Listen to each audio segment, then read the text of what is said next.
Hello dear students, welcome back to my YouTube channel. So let's discuss next topic of unit 10th which is oscillation and waves. So oscillation ਦੇ ਕੁਝ ਇੱਕ topics ਬੱਚੇ ਸਾਡੇ ਰਹਿੰਦੇ ਆ ਜੋ ਅਸੀਂ ਡਿਸਕਸ ਕਰਾਂਗੇ। ਦੈਨ ਨੈਕਸਟ ਜਿਹੜਾ ਅਸੀਂ ਵੇਵ ਚੈਪਟਰ ਹੈ ਨਾਲ ਹੀ ਸਟਾਰਟ ਕਰਾਂਗੇ। ਨੈਕਸਟ ਆ ਡੈਂਪਡ oscillation। ਹੁਣ ਡੈਂਪਡ oscillation ਕੀ ਚੀਜ਼ ਆ? oscillation whose amplitude of a wave goes on decreasing, ਜਿਹਦੀ ਐਂਪਲੀਟਿਊਡ ਦੀ ਵੈਲਿਊ ਕੰਟੀਨਿਊਸਲੀ ਟਾਈਮ ਦੇ ਨਾਲ ਡਿਕਰੀਜ਼ ਹੋ ਜਾਵੇ ਉਹਨੂੰ ਅਸੀਂ ਡੈਂਪਡ oscillation ਕਹਿੰਦੇ ਆ। ਹੁਣ ਤੁਸੀਂ ਬੱਚੇ ਡਾਇਗਰਾਮ ਚੈੱਕ ਕਰ ਸਕਦੇ ਆ। ਡਾਇਗਰਾਮ ਦੇ ਅੰਦਰ ਕੀ ਆ, ਇੱਕ ਪਾਸੇ ਕੀ ਆ ਟਾਈਮ ਗਿਵਨ ਹੈ, ਇੱਧਰ ਕੀ ਆ ਟਾਈਮ ਗਿਵਨ ਹੈ ਔਰ ਉੱਪਰ ਵਾਲੇ ਪਾਸੇ ਤੁਹਾਨੂੰ ਐਂਪਲੀਟਿਊਡ ਗਿਵਨ ਹੈ। ਠੀਕ ਹੈ, ਸੋ ਸਟਾਰਟਿੰਗ ਦੇ ਵਿੱਚ ਐਂਪਲੀਟਿਊਡ ਤੁਸੀਂ ਦੇਖ ਸਕਦੇ ਆ ਕਿ ਸਭ ਤੋਂ ਜ਼ਿਆਦਾ ਆ। ਸਟਾਰਟਿੰਗ ਦੇ ਵਿੱਚ ਕੀ ਆ ਐਂਪਲੀਟਿਊਡ ਹਾਇਰ। ਸੋ ਜਿੱਦਾਂ ਹੀ ਫਰਦਰ ਗਿਆ ਥੋੜ੍ਹਾ ਜਿਹਾ ਐਂਪਲੀਟਿਊਡ ਘਟ ਗਿਆ, ਹੋਰ ਅੱਗੇ ਗਿਆ ਐਂਪਲੀਟਿਊਡ ਹੋਰ ਘਟ ਗਿਆ। ਸੋ ਕੰਟੀਨਿਊਸਲੀ ਤੁਸੀਂ ਦੇਖ ਪਾ ਰਹੇ ਆ ਕਿ ਜਿਹੜਾ ਵਿਦ ਟਾਈਮ ਆ ਜੋ ਐਂਪਲੀਟਿਊਡ ਆ ਉਹ ਕੀ ਹੋ ਰਿਹਾ ਆ, ਡਿਕਰੀਜ਼ ਹੋ ਰਿਹਾ। ਸੋ ਇੱਦਾਂ ਦੀ oscillations ਨੂੰ ਅਸੀਂ ਡੈਂਪਡ oscillation ਬੋਲਦੇ ਹਾਂ। ਸੋ ਐਗਜ਼ਾਮਪਲ ਹੈ oscillation of a bob of a simple pendulum in air। ਅਗਰ ਅਸੀਂ ਸਿੰਪਲ ਬੌਬ ਪਕੜ ਕੇ ਉਹਨੂੰ ਇਸ ਪੁਆਇੰਟ 'ਤੇ ਲਿਜਾ ਕੇ ਛੱਡਦੇ ਹਾਂ, ਉਹ ਹੌਲੀ ਹੌਲੀ ਕੀ ਕਰਦਾ ਆ, ਉਹਦੀ ਜਿਹੜੀ oscillations ਘਟਦੀਆਂ ਬਿਲਕੁਲ ਸਟਾਪ ਹੋ ਜਾਂਦੀਆਂ। ਅਗਰ ਬੱਚੇ ਤੁਸੀਂ ਕਲੌਕ ਦੇ ਅੰਦਰ ਗੱਲ ਕਰਦੇ ਆ, ਕਲੌਕ ਦੇ ਅੰਦਰ ਸੈੱਲ ਲੱਗੇ ਹੁੰਦੇ ਆ ਜਿਹੜਾ ਕਿ ਉਹਨੂੰ ਕੰਟੀਨਿਊਸਲੀ oscillate ਕਰਦਾ ਰਹਿੰਦਾ, ਮਤਲਬ ਕਿ ਕੰਟੀਨਿਊਸਲੀ ਫੋਰਸ ਅਪਲਾਈ ਕਰ ਰਿਹਾ ਹੈ। ਇਸ ਕਰਕੇ ਜਿਹੜਾ ਆ ਤੁਹਾਡੀ ਕਲੌਕ ਦੇ ਅੰਦਰ ਪੈਂਡੂਲਮ ਆ ਉਹ ਸੇਮ ਐਂਪਲੀਟਿਊਡ ਦੇ ਨਾਲ ਮੂਵ ਕਰਦਾ ਰਹਿੰਦਾ। ਅਗਰ ਤੁਸੀਂ ਏਅਰ ਦੇ ਅੰਦਰ ਸਿੰਪਲ ਪੈਂਡੂਲਮ ਲਿਖਿਆ ਹੋਇਆ ਇੱਥੇ, ਇਹਨੂੰ ਬੱਚੇ ਇਸ ਤਰੀਕੇ ਨਾਲ ਅਸੀਂ ਮੂਵ ਕਰਵਾਉਣਾ ਸਟਾਰਟ ਕਰਦੇ ਹਾਂ ਤਾਂ ਉਹ ਇੱਕ ਪੁਆਇੰਟ 'ਤੇ ਆ ਕੇ ਉਹਦੀ ਐਂਪਲੀਟਿਊਡ ਬਿਲਕੁਲ ਖਤਮ ਹੋ ਜਾਏਗੀ। oscillation of a prongs of a A tuning fog in air। ਸੋ ਅਗਰ ਅਸੀਂ ਟਿਊਨਿੰਗ ਫੌਗ ਵੀ ਲੈਂਦੇ ਹਾਂ ਉਹਦੀ ਵੀ ਐਂਪਲੀਟਿਊਡ ਇੱਕ ਟਾਈਮ 'ਤੇ ਆ ਕੇ ਕੀ ਹੋ ਜਾਏਗੀ, ਖਤਮ ਹੋ ਜਾਏਗੀ। ਸੋ ਨੈਕਸਟ ਆ ਜਾਓ ਅਨਡੈਂਪਡ oscillation। ਅਨਡੈਂਪਡ ਮਤਲਬ ਜਿਹਦੀ ਕਿ ਐਂਪਲੀਟਿਊਡ ਖਤਮ ਨਾ ਹੋਵੇ। ਜਿੱਦਾਂ ਅਸੀਂ oscillations ਦੀ ਬੱਚੇ ਗੱਲ ਕੀਤੀ, ਅਗਰ ਉਹੀ ਜਿਹੜਾ ਅਸੀਂ ਬੌਬ ਆ ਸਿੰਪਲ ਪੈਂਡੂਲਮ ਆ, ਅਗਰ ਅਸੀਂ ਉਹਨੂੰ ਵੈਕਿਊਮ ਦੇ ਅੰਦਰ ਰੱਖ ਦਿੱਤਾ ਜਾਵੇ ਜਾਂ ਸੈੱਲ ਅਪਲਾਈ ਕਰ ਦਿੱਤਾ ਜਾਵੇ ਤਾਂ ਉਹਦੀ ਐਂਪਲੀਟਿਊਡ ਖਤਮ ਨਹੀਂ ਹੋਏਗੀ। oscillation in which the amplitude of the wave does not change with the time is called undamped oscillation। examples ਕੀ ਆ, oscillation of a bob of simple pendulum in vacuum। ਪਹਿਲੇ ਵਿੱਚ ਕੀ ਸੀ, ਏਅਰ ਸੀ, ਏਅਰ ਦੇ ਵਿੱਚ amplitude ਘਟਦੀ ਆ। ਇਹਦੇ ਵਿੱਚ ਤੁਸੀਂ ਦੇਖ ਪਾ ਰਹੇ ਆ ਬੱਚੇ ਇੱਧਰਲੇ ਪਾਸੇ ਕੀ ਆ ਤੁਹਾਡਾ ਐਂਪਲੀਟਿਊਡ ਔਰ ਇੱਧਰਲੇ ਪਾਸੇ ਤੁਹਾਡਾ ਕੀ ਆ ਟਾਈਮ। ਸੋ ਦੇਖ ਸਕਦੇ ਆ ਤੁਹਾਡੀ ਐਂਪਲੀਟਿਊਡ ਕਿਤੇ ਵੀ ਨਹੀਂ ਘਟ ਰਹੀ, ਕੰਟੀਨਿਊਸਲੀ ਇਸ ਤਰੀਕੇ ਨਾਲ ਹੀ ਮੂਵ ਕਰ ਰਹੀ ਆ। ਨੈਕਸਟ ਆ ਜਾਓ ਫ੍ਰੀ ਵਾਈਬ੍ਰੇਸ਼ਨ ਔਰ ਫੋਰਸ ਵਾਈਬ੍ਰੇਸ਼ਨ। ਹੁਣ ਫ੍ਰੀ ਵਾਈਬ੍ਰੇਸ਼ਨ ਕੀ ਆ, when a body vibrate freely with its natural frequency the vibration are called free vibration। ਹੁਣ ਮੰਨ ਲਓ ਕੋਈ ਚੀਜ਼ ਵਾਈਬਰੇਟ ਕਰ ਰਹੀ ਆ, ਕੋਈ ਆਬਜੈਕਟ ਆ ਜਿਹੜਾ ਵਾਈਬਰੇਟ ਕਰ ਰਿਹਾ। ਮੰਨ ਲਓ ਅਸੀਂ ਸਿੰਪਲ ਪੈਂਡੂਲਮ ਦੀ ਹੀ ਗੱਲ ਕਰ ਰਹੇ ਹਾਂ, ਅਗਰ ਉਹਦੀ ਮੋਸ਼ਨ ਹੋ ਰਹੀ ਆ ਇਹਦਾ ਮਤਲਬ ਉਹਦੇ ਵਿੱਚ ਵਾਈਬ੍ਰੇਸ਼ਨ ਹੋ ਰਹੀ ਆ। ਅਗਰ ਨੈਚੁਰਲੀ ਹੋ ਰਹੀ ਆ, ਅਸੀਂ ਇੱਕ ਵਾਰੀ ਉਹਨੂੰ ਮੂਵ ਕਰਵਾਉਣਾ ਸਟਾਰਟ ਕਰ ਦਿੱਤਾ ਉਸ ਤੋਂ ਬਾਅਦ ਅਸੀਂ ਕੋਈ ਫੋਰਸ ਅਪਲਾਈ ਨਹੀਂ ਕਰ ਰਹੇ, ਇਹਦਾ ਮਤਲਬ ਉਹਦੇ ਵਿੱਚ ਮੋਸ਼ਨ ਹੋ ਰਹੀ ਆ ਔਰ ਜਿਹੜੀ ਉਹਦੇ ਵਿੱਚੋਂ ਫ੍ਰੀਕੁਐਂਸੀ ਨਿਕਲ ਰਹੀ ਆ that is a natural frequency. So ਇੱਦਾਂ ਦੀ ਨੈਚੁਰਲ ਫ੍ਰੀਕੁਐਂਸੀ ਨੂੰ ਅਸੀਂ ਕੀ ਬੋਲ ਦਿੰਦੇ ਹਾਂ, ਫ੍ਰੀ ਵਾਈਬ੍ਰੇਸ਼ਨਸ। ਹੁਣ ਫੋਰਸਡ ਵਾਈਬ੍ਰੇਸ਼ਨ ਕਿਹੜੀ ਆ, if a body vibrate under the action of external periodic force of vibration other than its natural frequency. ਹੁਣ ਨੈਚੁਰਲ ਫ੍ਰੀਕੁਐਂਸੀ ਨਾ ਹੋਵੇ, ਬਾਹਰੋਂ ਅਸੀਂ ਫੋਰਸ ਅਪਲਾਈ ਕਰੀਏ ਉਹਨੂੰ, ਇੱਦਾਂ ਦੀ ਫ੍ਰੀਕੁਐਂਸੀ ਨੂੰ ਫੋਰਸਡ ਵਾਈਬ੍ਰੇਸ਼ਨ ਬੋਲ ਦਿੰਦੇ ਆ। ਸੋ ਨੈਕਸਟ ਬੱਚੇ ਸਟਾਰ ਪਾ ਕੇ ਲਿਖਿਆ ਹੋਇਆ, ਇਹ ਤੁਸੀਂ ਨੋਟ ਡਾਊਨ ਕਰਨਾ ਤਾਂ ਨੋਟ ਡਾਊਨ ਵੀ ਕਰ ਸਕਦੇ ਆ, ਨਹੀਂ ਨੋਟ ਡਾਊਨ ਕਰਨਾ ਤਾਂ ਸਿੰਪਲ ਐਗਜ਼ਾਮਪਲ ਦੀ ਫਾਰਮ ਦੇ ਵਿੱਚ ਇਹਨੂੰ ਲਿਖ ਸਕਦੇ ਆ। Forced vibration is when an alternating force or motion is applied to the mechanical system, for example a washing machine। ਹੁਣ ਤੁਸੀਂ ਦੇਖਦੇ ਆ ਬੱਚੇ ਵਾਸ਼ਿੰਗ ਮਸ਼ੀਨ ਕੀ ਹੁੰਦੀ ਆ, ਜਦੋਂ ਉਹ ਇੱਕ ਵਾਰੀ ਇੱਧਰ ਨੂੰ ਕੱਪੜੇ ਘੁਮਾਉਂਦੀ ਆ, ਦੂਸਰੀ ਵਾਰੀ ਇੱਧਰ ਨੂੰ, ਇੱਕ ਵਾਰੀ ਕਲੌਕਵਾਈਜ਼ ਇੱਕ ਵਾਰੀ ਐਂਟੀ ਕਲੌਕਵਾਈਜ਼। ਸੋ ਕਲੌਕਵਾਈਜ਼ ਔਰ ਐਂਟੀ ਕਲੌਕਵਾਈਜ਼ ਜਿਹੜਾ ਉਹਨੂੰ ਮੂਵ ਕਰਵਾ ਰਿਹਾ, ਕੌਣ ਕਰਵਾ ਰਿਹਾ, ਉਹਦੇ ਅੰਦਰ ਇੱਕ ਮੋਟਰ ਲੱਗੀ ਹੁੰਦੀ ਆ। ਉਸ ਮੋਟਰ ਜਿਹੜੀ ਆ ਇਲੈਕਟ੍ਰੀਸਿਟੀ ਨਾਲ ਚੱਲਦੀ ਆ। ਸੋ ਇਹਦਾ ਮਤਲਬ ਇਹ ਜਿਹੜੀ ਮਸ਼ੀਨ ਕੰਮ ਕਰ ਰਹੀ ਹੈ, ਜਿਹੜੀ ਤੁਹਾਡੀ ਕੱਪੜੇ ਧੋਣ ਵਾਲੀ ਮਸ਼ੀਨ ਵਾਸ਼ਿੰਗ ਮਸ਼ੀਨ ਕੰਮ ਕਰ ਰਹੀ ਹੈ, ਉੱਥੇ ਜਿਹੜੀ ਵਾਈਬ੍ਰੇਸ਼ਨਸ ਹੋ ਰਹੀਆਂ ਦੈਟ ਇਜ਼ ਫੋਰਸਡ ਵਾਈਬ੍ਰੇਸ਼ਨ। ਸੋ ਤੁਸੀਂ ਬੱਚੇ ਸਿੰਪਲ ਐਗਜ਼ਾਮਪਲ ਲਿਖ ਸਕਦੇ ਆ, ਫੋਰ ਐਗਜ਼ਾਮਪਲ ਵਾਸ਼ਿੰਗ ਮਸ਼ੀਨ। ਇਹਨੂੰ ਐਕਸਪਲੇਨ ਕਰਨ ਦੀ ਜ਼ਰੂਰਤ ਨਹੀਂ ਆ, ਜਿੱਦਾਂ ਮੈਂ ਇੱਥੇ ਐਕਸਪਲੇਨ ਕੀਤਾ ਹੋਇਆ ਤੁਸੀਂ ਫੋਰ ਐਗਜ਼ਾਮਪਲ ਲਿਖ ਸਕਦੇ ਆ ਵਾਸ਼ਿੰਗ ਮਸ਼ੀਨ। ਕਲੀਅਰ ਹੋ ਗਿਆ। Forced vibration is a type of vibration in which a force is repeatedly applied to the mechanical system, ਜਿਹੜਾ ਕਿ ਮਕੈਨੀਕਲ ਸਿਸਟਮ ਨੂੰ ਕੰਟੀਨਿਊਸਲੀ ਕੋਈ ਫੋਰਸ ਬਾਹਰੋਂ ਅਪਲਾਈ ਕਰ ਰਿਹਾ ਹੋਵੇ। ਸੋ ਹੁਣ ਆ ਜਾਓ ਬੱਚੇ ਸੈਕਿੰਡ ਚੈਪਟਰ ਸਾਡਾ ਫਰਸਟ ਚੈਪਟਰ oscillation ਸਾਡਾ ਕੰਪਲੀਟ ਹੈ। ਸੈਕਿੰਡ ਚੈਪਟਰ ਜਿਹੜਾ ਅਸੀਂ ਵੇਵਸ ਸਟਾਰਟ ਕਰਾਂਗੇ। ਹੁਣ ਵੇਵ ਮੋਸ਼ਨ ਕੀ ਚੀਜ਼ ਆ, it is a kind of disturbance which travels through a medium due to the repeated motion of particle of a medium, the disturbance being handed over one particle to the another. So एक particle तो दूसरे particle तक जिहड़ी wave move करदी आ। Waves transport energy and information. हुण मान लो राजी मैं बोल रही हाँ तो तुहानूं सुन रहा आ, क्योंकि मैं आवाज़ रिकॉर्ड कर रही हाँ। सो रिकॉर्ड करके जो तुसी अपने मोबाइल के अंदर सुन रहे हैं, लैक्चर सुन रहे हैं, तो तुहाडे कंन तक जिहड़ी आ मेरी आवाज़ पहुँच रही आ। क्यों आवाज़ पहुँच रही आ? क्योंकि आ रहा तुहाडा मोबाइल, ठीक है। सो इस मोबाइल दे विचों साउंड बाहर निकल रही है। हवा दे विच छोटे छोटे पार्टिकल्स आ पार्टिकल इन्ना टकराया, मतलब कि इस पार्टिकल ने इनू मैसेज देता है, इन्हें इनू टकराया। नैक्सट की आ तुहाडा इत्थे एयर आ। सो पार्टिकल टकरा के तुहाडे कंन तक जदों तक आवाज़ पहुँची, जो तुहाडा मोबाइल तुहानूं साउंड दे रहा वो सेम साउंड जिहड़ा तुहानूं सुनाई दे रहा, क्योंकि पार्टिकल टू पार्टिकल जिहड़ा आ डिस्टर्बेंस की हो रही है, हैंड ओवर हो रही है, एक दूसरे नूं मैसेज अगे अगे पहुँचा रही है। सो इस मोशन नूं वेव मोशन बोल दिंदे आ। किहड़ी मोशन बोल दिंदे आ? Wave motion. So wave motion basically दो तरह की हुंदी है, लॉन्गीट्यूडनल वेव और ट्रांसवर्सल वेव। सो कल्ली कल्ली बच्चे ये पढ़ते हैं कि लॉन्गीट्यूडनल वेव की आ, particle of a medium vibrate to and fro. बच्चे टू एंड फ्रो मतलब अगे पिछे जो मूव कर दिया अबाउट देयर मीन पोजीशन, एक मीन पोजीशन दे across along the direction of a propagation of wave. There are these are also called pressure waves. So इन्हों असी प्रैशर वेव्स भी कह सकते हैं। सो बच्चे तुसीं डायग्राम देख सकते हैं कि किते की है फ्रिक्वेंसी ज़्यादा घट है, किते इहदी टाइट हो गया फिर ओपन हो गया। सो इस तरीके की जिहड़ी आ वाइब्रेशन हुंदी आ। सो तुसीं एक स्प्रिंग लै लेना, स्प्रिंग नूं जोर दी पिछे खिंच के छड्ड देना। सो स्प्रिंग दे विच वाइब्रेशनस आ जाणगियां। सो उत्थों तुहानूं पता लग जूगा कि आ लॉन्गीट्यूडनल वेव प्रोड्यूस हो रही उत्थे। In longitudinal wave the particle movement is parallel to the direction of the wave propagation. So जिधर नूं तुहाडी बच्चे वाइब्रेशन प्रोपीगेशन होएगी उधर नूं ही डायरेक्शन ऑफ वाइब्रेशन होएगी। सो इत्थे बच्चे ध्यान नाल देखो, दो तरह दीयां जड़ियां वेव्स आ, एक विच ज़्यादा ओपन है, एक विच टाइट है। जिहड़ा ज़्यादा ओपन है इनू असीं कहने रेरिफिकेशन, और जिथे टाइट फ्रिक्वेंसीज आ वेव्स आ उतनूं असीं की बोलते हैं कंप्रैशन। सो दो तरह दीयां बच्चे इत्थों कंप्रैशन एंड रेरिफिकेशन 1 मार्क्स की डेफिनेशन आ सकती है। सो तुसीं इहदी जिहड़ा आ लिख के आना आ। नैक्सट असीं इहनूं होर थोड़ा जिहा डिटेल दे विच पढ़ लैंदे, अदरवाइज इन्नी ही डेफिनेशन काफ़ी है। अगर तुसीं आ नहीं लिखना चाहते तां वी जिहड़ा तुसीं स्किप इस पेज नूं स्किप कर सकते हैं। Longitudinal wave can travel through solid liquid gas. So जिहड़ी लॉन्गीट्यूडनल वेव हुंदी है बच्चे सॉलिड लिक्विड गैस दे विचों ट्रैवल कर सकती है as the medium require only elasticity of volume of its propagation, क्योंकि उन्होंने सिर्फ एक मीडियम चाहिए हुंदा आ मूव करन दे लई, वेव्स नूं मूव करन दे लई। सो सॉलिड दे विचों भी मूव कर सकदियां, लिक्विड दे विचों भी और गैस दे विचों भी मूव कर सकदियां। The longitudinal wave travel through a medium in the form of a compression and rarefaction. So जदों ट्रैवल लॉन्गीट्यूडनल वेव्स ट्रैवल करनगियां ओह लॉन्गीट्यूडनल वेव्स जड़ियां कंप्रैशन और रेरिफिकेशन की फॉर्म दे विच ट्रैवल कर सकदियां आ। The region of higher pressure is called compression. जिथे बच्चे वो वाला हिस्सा जिथे प्रैशर ज़्यादा होएगा, जिथे प्रैशर ज़्यादा उन्होंने असीं की कहने कंप्रैशन, जिथे लो प्रैशर होएगा उन्होंने असीं की बोल दिंदे आ rarefaction. For example sound wave and a waves in a stretched spring. चाहे असीं स्प्रिंग दी खिंच के बच्चे ਉਹਦੀ साउंड प्रोड्यूस करदी ਉਹ भी साउंड वेव्स हो गई या वेव्स इन अ स्प्रिंग। चाहे हुण तुसीं मेरी आवाज़ सुन रहे हैं, ठीक है, वो होगी साउंड वेव्स।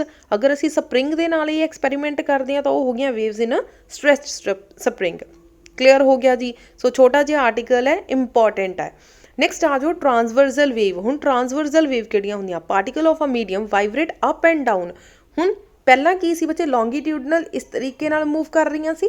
हुण ट्रांसवर्सल की होणगियां? परपेंडिकुलर, मतलब कि टू एंड फॉर उपर नूं अप एंड डाउन होणगियां, अप एंड डाउन, ठीक है। ट्रांसवर्सल दे विच की सी? टू एंड फ्रो, मतलब इधर उधर हो रही सी। ते transversal they which up and down उपर ते नीचे नूं जाणगियां। क्लीयर हो गई दोनों दे विच डिफरेंस की आ? एक विच की हो रहा है हॉरिजॉन्टल ते एक दे विच वर्टिकल, इस तरीके नाल जा रहा। आ हो गया ट्रांसवर्सल और आ होगी लॉन्गीट्यूडनल। Perpendicular to the direction of propagation of wave, in transversal wave the particle movement is perpendicular to the direction of wave propagation. So wave propagation ਦੇ perpendicular ਹੁੰਦਾ। ਪਹਿਲੇ ਵਿੱਚ ਕੀ ਸੀ? longitudinal ਦੇ ਵਿੱਚ ਕੀ ਸੀ? parallel ਸੀ, ਔਰ ਇਹਦੇ ਵਿੱਚ ਕੀ ਆ? perpendicular ਆ। For example, light and other type of electromagnetic radiations. Some other example of a transversal wave including a ripple on the pond. Ripple on the pond मतलब ਤੁਸੀਂ pond ਦੇ ਅੰਦਰ ਬੱਚੇ ਇੱਕ ਤੁਹਾਡੇ ਘਰ ਦੇ ਸਾਹਮਣੇ ਕੋਈ ਮੰਨ ਲਓ ਮੀਂਹ ਪੈ ਗਿਆ, ਕੁਛ ਵੀ ਆ, ਚਿੱਕੜ ਹੈ, ਉੱਥੇ ਪਾਣੀ ਆ, ਉਹਦੇ ਵਿੱਚ ਜਾਂ ਪੌਂਡ ਤੁਹਾਡੇ ਘਰ ਦੇ ਕੋਲ ਆ, ਨਦੀ ਆ, ਕੋਈ ਕੁਛ ਵੀ ਆ, ਉਹਦੇ ਵਿੱਚ ਬੱਟਾ ਸੁੱਟ ਕੇ ਦੇਖੋ ਤਾਂ ਛੋਟੇ ਛੋਟੇ ਇਸ ਤਰੀਕੇ ਦੇ ਜਿੱਥੇ ਪਾਣੀ ਸੁੱਟਿਆ ਉਹਦੇ ਆਲੇ ਦੁਆਲੇ ਰਿਪਲਸ ਬਣ ਜਾਣਗੇ, ਠੀਕ ਹੈ। So and the waves in the string, so ਇਹ ਕੀ ਹੋਣਗੇ, ਇੱਕ ਪਰਟੀਕੂਲਰ ਟਾਈਮ ਤੱਕ ਜਾ ਕੇ ਇਹਨੇ ਕੀ ਹੋ ਜਾਣਾ, ਖਤਮ ਹੋ ਜਾਣਾ। ਇਹ ਹੋ ਗਈ ਤੁਹਾਡੀ example of transversal wave. The particle do not move along the wave, they simply move up and down relative to the wave propagation. ਜਿੱਦਾਂ wave propagate ਕਰੇਗੀ, wave propagate ਕਰਦੀ ਹੋਈ ਅੱਗੇ ਨੂੰ ਜਾਏਗੀ। ਸੋ ਇੱਥੇ ਤੁਸੀਂ ਬੱਟਾ ਸੁੱਟਿਆ, ਆਹ ਵਾਲੀ ਵੇਵ ਨੇ ਅੱਗੇ ਪਹੁੰਚਾਤਾ, ਨੈਕਸਟ ਇੱਥੇ ਪਹੁੰਚਿਆ ਤਾਂ ਨੈਕਸਟ ਵੇਵ ਬਣ ਜਾਏਗੀ, ਨੈਕਸਟ ਆਏਗਾ ਤਾਂ ਨੈਕਸਟ ਵੇਵ। ਸੋ ਜਿੱਦਾਂ ਹੀ ਵੇਵ ਇੱਥੇ ਤੱਕ ਜਾਏਗੀ ਤਾਂ ਇੱਥੇ ਜਾ ਕੇ ਵੇਵ ਨੇ ਖਤਮ ਹੋ ਜਾਣਾ, ਮਤਲਬ ਕਿ ਆ ਰਿਪਲਸ ਵੀ ਤੁਹਾਡੇ ਨਾਲ ਲੱਗਦੇ ਖਤਮ ਹੋ ਜਾਣੀ। ਨੈਕਸਟ ਇਹਨੂੰ ਥੋੜ੍ਹਾ ਜ਼ਿਆਦਾ ਐਕਸਪਲੇਨ ਕੀਤਾ ਗਿਆ ਆ, ਕਿਸ ਤਰੀਕੇ ਦੀ ਬਣਦੀ ਹੈ ਜਾਂ ਕਿੱਦਾਂ ਬਣਦੀ ਆ। ਅਦਰਵਾਈਜ਼ ਤੁਸੀਂ ਇਹਨੂੰ ਲਿਖਣਾ ਤਾਂ ਲਿਖ ਸਕਦੇ ਆ, ਨਹੀਂ ਤਾਂ ਸਕਿਪ ਵੀ ਕਰ ਸਕਦੇ ਆ। The circular ripples produced on the surface of a water expand and propagate through water, water ਦੇ ਥਰੂ ਇਸ ਤਰੀਕੇ ਨਾਲ ਰਿਪਲਸ ਬਣਦੇ ਆ। ਸੋ ਇਸ ਤਰੀਕੇ ਦਾ ਬੇਸਿਕਲੀ ਹੁੰਦਾ ਆ, ਠੀਕ ਹੈ। ਪਾਣੀ ਦੇ ਜਿਹੜੇ ਕਹਿ ਲਓ ਛੰਨੇ ਬਣਦੇ ਆ, ਕਲੀਅਰ ਹੋ ਗਿਆ। ਸੋ ਇਸ ਤਰੀਕੇ ਦੀ ਜਿਹੜੀ ਕਹਿ ਲਓ ਡਾਇਗ੍ਰਾਮ ਹੈ। ਸੋ ਸੈਕਿੰਡ ਐਗਜ਼ਾਮਪਲ ਆ, ਟੇਕ ਅ string of certain length with one end attached to the fixed spot। ਹੁਣ ਮੰਨ ਲਓ ਇੱਕ ਸਪਰਿੰਗ ਲੈ ਲਿਆ ਔਰ ਉਹਨੂੰ ਕੰਧ ਦੇ ਨਾਲ ਅਟੈਚ ਕਰ ਦਿੱਤਾ, ਇੱਕ ਫਿਕਸ ਕਰ ਦਿੱਤਾ, ਸੈਕਿੰਡ ਆਪਣੇ ਹੱਥ ਵਿੱਚ ਫੜੋ ਔਰ ਇੱਕ ਪਰਟੀਕੂਲਰ ਲੈਂਥ 'ਤੇ ਲਿਆ ਕੇ ਉਹਨੂੰ ਛੱਡ ਦਿਓ, ਤਾਂ ਵੀ ਉਹਦੇ ਵਿੱਚ ਵਾਈਬ੍ਰੇਸ਼ਨਸ ਹੋਣਗੀਆਂ। ਸੋ ਇਹ ਹੋ ਗਈ ਸੈਕਿੰਡ ਐਗਜ਼ਾਮਪਲ। ਸੋ ਸਾਡੀ ਅਸੀਂ ਇਹਦੇ ਵਿੱਚ ਪੜ੍ਹੀਆਂ ਦੋ ਤਰ੍ਹਾਂ ਦੀਆਂ ਚੀਜ਼ਾਂ ਆ, ਕੰਪਰੈਸ਼ਨ ਐਂਡ ਰੈਰੀਫਿਕੇਸ਼ਨ। ਅਗਰ ਇਹਦੀ ਡੈਫੀਨੇਸ਼ਨ ਆ ਜਾਵੇ ਤੁਹਾਡੇ ਐਗਜ਼ਾਮ ਦੇ ਅੰਦਰ 1 ਮਾਰਕਸ ਦੀ, ਤਾਂ ਕਿੱਦਾਂ ਲਿਖਾਂਗੇ? Compression of a region of a medium in which the particle of a medium comes to distance less than the normal distance between them. So normal distance ਦੇ ਨਾਲੋਂ ਜਿਹੜੀ ਘੱਟ ਜਿਹੜੀ ਇਹਦੇ ਵਿੱਚ ਡਿਸਟੈਂਸ ਹੁੰਦੀ ਆ ਜਾਂ ਟਾਈਟ ਹੁੰਦੀਆਂ ਇਹਨੂੰ ਅਸੀਂ ਬੋਲ ਦਿੰਦੇ ਕੰਪਰੈਸ਼ਨ। ਰੈਰੀਫਿਕੇਸ਼ਨ ਦੇ ਵਿੱਚ ਕੀ ਹੁੰਦਾ ਆ? Rarefaction is a region of a medium in which the particles of a medium get apart to distance more than the normal। ਇਹਦੇ ਵਿੱਚ less than the normal ਹੈ ਔਰ ਰੈਰੀਫਿਕੇਸ਼ਨ ਦੇ ਵਿੱਚ ਕਿਉਂਕਿ ਦੂਰ ਦੂਰ ਹੋ ਜਾਂਦੀਆਂ ਤਾਂ ਨਾਰਮਲ ਨਾਲੋਂ ਥੋੜੀ ਜਿਹੀ ਡਿਸਟੈਂਸ ਕੀ ਹੁੰਦੀ ਆ, ਦੂਰ ਹੁੰਦੀ ਆ, ਉਹਨੂੰ ਅਸੀਂ ਰੈਰੀਫਿਕੇਸ਼ਨ ਬੋਲ ਦਿੰਦੇ ਆ। ਮੰਨ ਲਓ ਬੱਚੇ ਸਿੰਪਲ ਸਪਰਿੰਗ ਆ ਤਾਂ ਉਹਦੀ ਇਸ ਤਰੀਕੇ ਨਾਲ ਹੋਏਗੀ। ਅਗਰ ਰੈਰੀਫਿਕੇਸ਼ਨ ਆ, ਰੈਰੀਫਿਕੇਸ਼ਨ ਮਤਲਬ ਨਾਰਮਲ ਨਾਲੋਂ ਇਹ ਜ਼ਿਆਦਾ ਖੁੱਲ ਜਾਣੀ, ਤੇ ਕੰਪਰੈਸ਼ਨ ਦੇ ਵਿੱਚ ਨਾਰਮਲ ਦੇ ਨਾਲੋਂ ਕੀ ਹੋ ਜਾਣੇ, ਟਾਈਟ ਹੋ ਜਾਣੇ। ਕਲੀਅਰ ਹੋ ਗਈ ਡੈਫੀਨੇਸ਼ਨ। ਨੈਕਸਟ ਆ ਜਾਓ ਵੇਵਸ। ਹੁਣ ਅਸੀਂ ਵੇਵਸ ਬਾਰੇ ਪੜ੍ਹਨ ਜਾ ਰਹੇ ਹਾਂ ਕਿ ਵੇਵਸ ਕਿੱਦਾਂ ਦੀਆਂ ਹੁੰਦੀਆਂ। Waves are a method of transfer of energy from one part of a medium to the another without the actual flow of matter as the whole. Actual matter ਜਿਹੜਾ ਕਹਿੰਦੇ ਉਹ ਨਹੀਂ ਫਲੋ ਹੁੰਦਾ, ਸਿਰਫ ਐਨਰਜੀ ਫਲੋ ਹੋ ਰਹੀ ਆ। For example ਮੈਂ ਬੋਲ ਰਹੀ ਹਾਂ, ਮੇਰੇ ਅੰਦਰ ਐਨਰਜੀ ਆ, ਮੇਰੇ ਸਾਊਂਡ ਜਿਹੜੀ ਆ ਬੱਚੇ, ਆਵਾਜ਼ ਮੇਰੀ ਆ, ਸਾਊਂਡ ਮੇਰਾ ਆ, ਠੀਕ ਹੈ। ਬਟ ਤੁਹਾਡੇ ਕੰਨਾਂ ਤੱਕ ਮੇਰਾ ਸਾਊਂਡ ਪਹੁੰਚ ਰਿਹਾ, ਐਕਚੁਅਲ ਦੇ ਵਿੱਚੋਂ ਕੀ ਪਹੁੰਚ ਰਹੀ ਆ, ਐਨਰਜੀ ਪਹੁੰਚ ਰਹੀ ਆ। ਐਨਰਜੀ ਰਿਕਾਰਡ ਹੋਈ, ਤੁਹਾਡਾ ਫੋਨ ਜਿਹੜਾ ਸਾਊਂਡ ਪ੍ਰੋਡਿਊਸ ਕਰ ਰਿਹਾ, ਉਹ sound, that sound is a energy. So energy ਜਿਹੜੀ ਆ ਇੱਕ ਜਗ੍ਹਾ ਤੋਂ ਦੂਸਰੀ ਜਗ੍ਹਾ 'ਤੇ ਐਕਚੁਅਲ ਦੇ ਵਿੱਚ ਟਰਾਂਸਫਰ ਹੋ ਰਹੀ ਆ, ਕਿਸ ਮੈਥਡ ਦੇ ਨਾਲ? ਵੇਵਸ ਦੇ ਨਾਲ। ਸੋ ਵੇਵਸ ਬੇਸਿਕਲੀ ਬੱਚੇ 3 ਤਰ੍ਹਾਂ ਦੀ ਹੁੰਦੀ ਆ, ਮਕੈਨੀਕਲ ਵੇਵ, ਇਲੈਕਟ੍ਰੋਮੈਗਨੈਟਿਕ ਵੇਵ ਤੇ ਮੈਟਰ ਵੇਵ। ਹੁਣ ਇਹਨਾਂ ਤਿੰਨਾਂ ਦੇ ਬਾਰੇ ਬੱਚੇ ਅਸੀਂ ਡਿਟੇਲ ਦੇ ਵਿੱਚ ਪੜਾਂਗੇ ਕਿ ਕੀ ਆ। ਹੋ ਸਕਦਾ ਬੱਚੇ ਤੁਹਾਡੇ ਐਗਜ਼ਾਮ ਦੇ ਅੰਦਰ 3 ਮਾਰਕਸ ਦਾ ਲੌਂਗ ਕੁਐਸਚਨ ਬਣ ਜਾਏਗੀ, explain waves, it's type, explain in briefly ਕਰਨਾ ਦਾ ਮਤਲਬ ਤੁਸੀਂ ਹਰ ਇੱਕ ਚੀਜ਼ ਐਕਸਪਲੇਨ ਕਰੋਗੇ।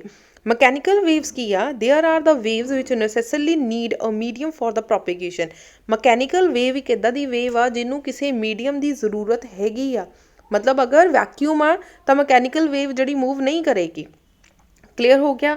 ਸੋ ਇਹਦਾ ਮਤਲਬ ਤੁਹਾਨੂੰ ਲਿਕੁਇਡ, ਸੋਲਿਡ ਜਾਂ ਹਵਾ ਦੀ ਜ਼ਰੂਰਤ ਪਏਗੀ। Waves on a stretching string, water waves, sound wave et cetera, ਇਹ ਸਾਰੀਆਂ ਮਕੈਨੀਕਲ ਵੇਵਸ ਆ। Mechanical wave can not propagate through vacuum ਦੇ ਅੰਦਰ ਜਿਹੜੀਆਂ ਮਕੈਨੀਕਲ ਵੇਵਸ ਆ ਉਹ ਮੂਵ ਨਹੀਂ ਕਰਦੀਆਂ। ਨੈਕਸਟ ਆ ਜਾਓ ਇਲੈਕਟ੍ਰੋਮੈਗਨੈਟਿਕ ਵੇਵਸ। ਇਲੈਕਟ੍ਰੋਮੈਗਨੈਟਿਕ ਵੇਵਸ ਕੀ ਆ? They are non mechanical waves which do not require a medium for their propagation. ਕਹਿੰਦੇ ਇਲੈਕਟ੍ਰੋਮੈਗਨੈਟਿਕ ਵੇਵਸ ਇੱਦਾਂ ਦੀਆਂ ਵੇਵਸ ਆ ਜਿਹਨੂੰ ਕਿਸੇ ਵੀ ਮਟੀਰੀਅਲ ਮੀਡੀਅਮ ਦੀ ਜ਼ਰੂਰਤ ਨਹੀਂ ਹੁੰਦੀ। ਕਿਹੜਾ ਮਟੀਰੀਅਲ ਮੀਡੀਅਮ? ਨਾ ਸਾਨੂੰ ਹਵਾ ਦੀ ਜ਼ਰੂਰਤ ਆ, ਨਾ ਸਾਨੂੰ ਪਾਣੀ ਦੀ ਜ਼ਰੂਰਤ ਆ, ਨਾ ਹੀ ਸਾਨੂੰ ਸੋਲਿਡ ਦੀ ਜ਼ਰੂਰਤ ਆ। ਅਗਰ ਵੈਕਿਊਮ ਵੀ ਹੋਏਗਾ ਤਾਂ ਵੀ ਇਲੈਕਟ੍ਰੋਮੈਗਨੈਟਿਕ ਵੇਵਸ ਜਿਹੜੀਆਂ ਮੂਵ ਕਰ ਸਕਦੀਆਂ ਆ। They can travel through vacuum. They are 7 electromagnetic waves. 7 electromagnetic waves ਕਿਹੜੀਆਂ? Radio wave, microwave, infrared rays, visible light, UV rays, X rays, gamma rays. ਹੁਣ ਬਹੁਤ ਸਾਰੇ ਬੱਚਿਆਂ ਸੀਰੀਜ਼ ਭੁੱਲ ਜਾਂਦੀ ਆ ਕਿ ਕਿਹੜੀਆਂ ਵੇਵਸ ਸੀ। ਸੋ ਸਿੰਪਲ ਇੱਕ ਫਨੀ ਜਿਹਾ ਟ੍ਰਿਕ ਹੈ, ਉਹ ਲਰਨ ਕਰ ਲੂੰਗੇ ਤਾਂ ਤੁਹਾਨੂੰ ਈਜ਼ੀਲੀ ਯਾਦ ਹੋ ਜਾਏਗਾ। Ram may I visit your ex girlfriend. Simple जिहा आ लाइन याद कर लो। आई थिंक थानू हुणे याद हो गई होनी। Ram may I visit your ex girlfriend. So इतों ही कह लो सानू सारियां वेव्स याद हो जाणगियां। आर राम दा आर मतलब रेडियो वेव, एम मतलब माइक्रोवेव, आई मतलब इन्फ्रारेड रेज, वी मतलब विजिबल लाइट, यू मतलब यूवी रेज, एक्स मतलब एक्स रेज, जी मतलब गामा रेज। सो एक बार दोबारा मेरे नाल बोलो। Ram may I visit your ex girlfriend. Ram दा रेडियो वेव, एम दा माइक्रोवेव, आई दा इन्फ्रारेड रेज, वी दा विजिबल लाइट, यू दा यूवी रेज, एक्स दा एक्स रेज, जी दा गामा रेज। हो गई बच्चे सीरीज़ याद। सो लैक्चर के नाल ही थानू सारी सीरीज़ इदां ही लर्न हो गई होएगी। In vacuum all the electromagnetic waves has the same speed of course. So सारी बच्चे इलैक्ट्रोमैगनैटिक वेव्स की स्पीड जिहड़ी आ स्पीड ऑफ लाइट के बराबर होंदी आ। बच्चे स्पीड ऑफ लाइट आएगा, speed of light. So speed of light साडी कितनी होंदी आ 3 × 10⁸ metre per second square. So हर एक इलैक्ट्रोमैगनैटिक वेव की सेम स्पीड होएगी। नैक्सट आ जाओ मैटर वेव्स। हुण मैटर वेव्स किहड़ियां हुंदियां? They are the waves associated with matter particles. हुण मैटर पार्टिकल्स किहड़े आ? असीं बच्चे कैमिस्ट्री के अंदर पढ़ते आ रहे हैं atom, molecules, electron, proton, neutron. इहदा मतलब वो भी तो मूव करदे आ। जदों मूव करदे आ तां जिहड़ी आ उहदी वेव प्रोड्यूस हुंदी आ। असीं एक वेव पढ़ी हुई है एच म्यू एक्सैक्ट्रा करके। ਇਹਦਾ मतलब ਇਹ वाली ਜਿਹੜੀ वेव आ इस वेव ਨੂੰ ਅਸੀਂ ਕਿਹੜੀ वेव बोलते हैं? Matter wave. Matter wave is negligible for massive body like a cricket ball.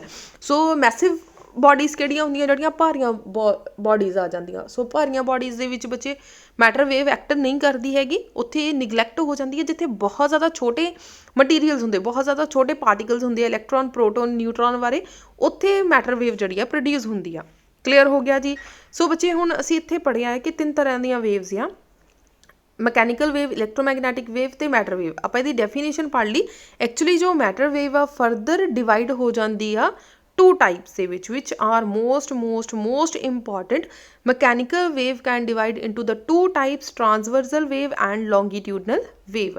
ਹੁਣ ਬੱਚੇ ਟਰਾਂਸਵਰਸਲ ਵੇਵ ਔਰ ਲੌਂਗੀਟਿਊਡਨਲ ਵੇਵ ਜਿਹੜੀ ਆ ਅਸੀਂ ਆਲਰੇਡੀ ਜਿਹੜੀ ਉਹ ਬਹੁਤ ਡਿਟੇਲ ਦੇ ਵਿੱਚ ਇਸ ਤੋਂ ਪਹਿਲਾਂ ਸਭ ਸਟਾਰਟਿੰਗ ਦੇ ਵਿੱਚ ਪੜ੍ਹ ਚੁੱਕੇ ਹਾਂ ਕਿ ਟਰਾਂਸਵਰਸਲ ਵੇਵ ਕਿਹੜੀਆਂ ਤੇ ਲੌਂਗੀਟਿਊਡਨਲ ਵੇਵਸ ਕਿਹੜੀਆਂ ਆ। ਠੀਕ ਹੈ ਜੀ। ਸੋ ਬੱਚੇ ਲਾਸਟ ਦੇ ਵਿੱਚ ਆ ਜੋ ਕੰਪੈਰੀਜ਼ਨ ਕਰਨਾ transversal and longitudinal wave, this is the most important. So ਬੱਚੇ ਲੌਂਗੀਟਿਊਡਨਲ ਐਂਡ ਟਰਾਂਸਵਰਸਲ ਦੀ ਜ਼ਿਆਦਾਤਰ ਕੰਪੈਰੀਜ਼ਨ ਹੀ ਆਉਂਦਾ, ਕਦੇ ਅਲੱਗ ਤੋਂ ਇੱਦਾਂ ਕੱਲੀ ਡੈਫੀਨੇਸ਼ਨ ਬਹੁਤ ਰੇਅਰ ਚਾਂਸ ਆ ਕਿ ਕੱਲੀ ਡੈਫੀਨੇਸ਼ਨ ਆ ਜਾਵੇ।